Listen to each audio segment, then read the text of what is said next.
Halo, kami dari Delegan Klinik. Perkenalkan, saya Dr. Najma. Saya Dokter Gigi Brigita. Hari ini kami akan membahas mengenai gigi goyang.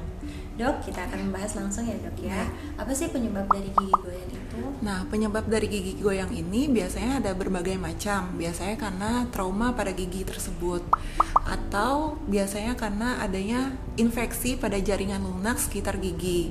Nah, yang paling sering terjadi ini diakibatkan karena adanya karang gigi yang menumpuk terus-menerus dan dibiarkan dan tidak dibersihkan.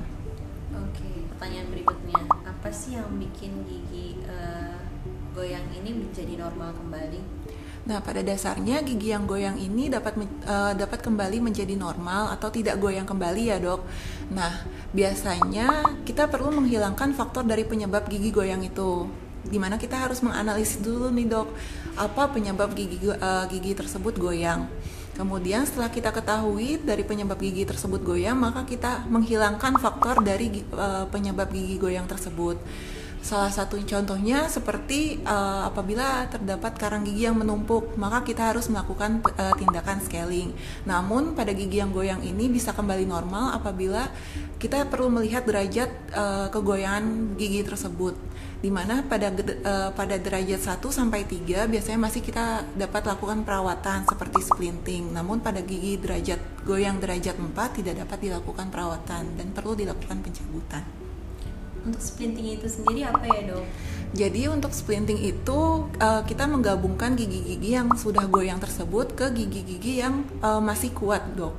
Jadi kita seperti diikat dok giginya, lalu kita evaluasi terus-menerus apakah gigi tersebut terdapat perubahan dan tidak mengalami kegoyangan. Apa sih resikonya kalau kita membiarkan gigi itu goyang? Nah, kalau kita terus-menerus nih dok membiarkan gigi tersebut goyang, biasanya akan dapat terjadi infeksi pada jaringan lunak sekitar gigi tersebut. Yang satu lagi, apabila kita terus membiarkan gigi tersebut goyang, gigi tersebut akan terus-menerus jadi lepas dengan sendirinya dok. Gitu. Apabila gigi tersebut udah lepas dengan sendirinya, maka dapat mengalami gangguan pengunyahan gitu dok. Terus bagaimana dok untuk mengatasi gigi goyang? Nah, balik lagi dok, seperti yang sebelumnya sudah saya sampaikan, untuk mengatasi gigi yang goyang ini diperlukan untuk mengeliminasi faktor dari penyebabnya tersebut. Seperti yang pertama sudah saya sampaikan itu, kita dapat melakukan dengan splinting, biasanya pada derajat 1 sampai 3 dok. Gitu. Apa bisa kita mencabut gigi yang tidak goyang?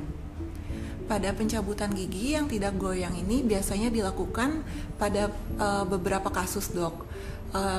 Pada dasarnya kita perlu mempertahankan gigi tersebut selama mungkin dalam mulut ya dok. Namun pada beberapa kasus seperti pada perawatan ortodonti yang memerlukan pencabutan, itu kita dapat melakukan pencabutan pada gigi tersebut. Dan juga biasanya pada kasus gigi tersebut sudah mengalami kerusakan yang sangat parah dan tidak dapat dipertahankan, maka kita dapat melakukan pencabutan pada gigi yang tidak mengalami kegoyangan. Untuk pertanyaan selanjutnya, apakah gigi goyang bisa normal kembali? Pada dasarnya gigi yang sudah mengalami kegoyangan ini bisa kembali menjadi normal atau tidak goyang kembali dok. Namun kita perlu mengeliminasi dari faktor etiologinya atau faktor penyebabnya. Setelah kita mengeliminasi faktor penyebabnya, maka kita dapat mengevaluasi seberapa parah derajat kegoyangan gigi tersebut. Biasanya yang dapat kita pertahankan pada kegoyangan derajat 1 hingga 3. Namun pada kegoyangan derajat 4 tidak dapat kita pertahankan, dok. Lalu bagaimana cara mengatasi gigi goyang, dok? Balik lagi dok yang ke pertanyaan sebelumnya yang setelah saya jelaskan, dengan cara kita menghilangkan dari faktor etiologinya juga.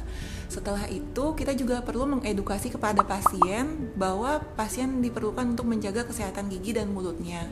Setelah kita mengedukasi dan menghilangkan faktor dari penyebab kegoyangan gigi tersebut, kita dapat mengevaluasi apakah gigi tersebut dapat dilakukan perawatan. Perawatan pada gigi yang goyang ini pada derajat 1 hingga 3 kita dapat melakukan tindakan splinting, di mana tindakan splinting ini dapat dilakukan dengan menggunakan wire atau seperti kawat, atau kita dapat menggunakan dengan fiber. Dengan cara menggabungkan gigi-gigi yang goyang tersebut ke gigi-gigi yang tidak mengalami kegoyangan. Lalu kita lakukan evaluasi secara berkala Apabila sudah mengalami perbaikan, maka kita dapat melepas dari splintingnya tersebut, dok. Cukup jelas sekali penjelasannya ya dok. Terima kasih banyak. Untuk bila ada pertanyaan bisa disampaikan. Sekian dari kami, semoga bermanfaat. Thank you gorgeous.